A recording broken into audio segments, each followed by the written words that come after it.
Well, I don't know what to tell you, Jerry. If it's raining outside, I would just close the roof, but it's your call. All right.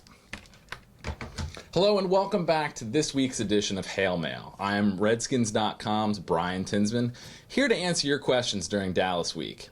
The feature question for Hail Mail this week comes to us from Mark Tanner, who asks, last week Denver at Dallas game was a touchdown fest. How is our secondary supposed to keep up with Dez and the rest of them? Well, I'll tell you, Mark, the secondary is not going to be able to do it alone. It's going to take a full team effort, and what I mean by that is that it actually starts on offense. The Redskins really need to control the ball. We saw 51 points, 48 points, almost 100 points scored in a game. That happens when you don't run the football, and that's something that the Cowboys would like to do.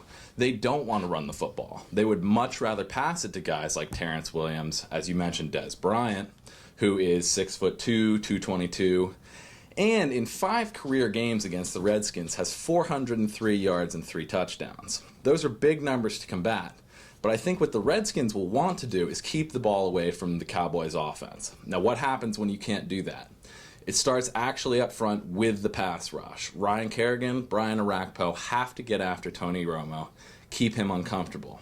On the back end of the defense, you're going to need guys like Brandon Merriweather, D'Angelo Hall, and David Amerson to step up. Of course, they have other weapons, but I think if you can take Dez Bryant, maybe either Jason Witten or Terrence Williams out of the offense, you're going to have a much better success, and that's what they're going to want to do to win the game. Thanks for stopping by this week's Hail Mail. Remember to read the article where I answer the rest of your questions. And remember that if you ever have a Redskins question, just tweet us at Redskins using the hashtag Hail Mail. We'll see you next week.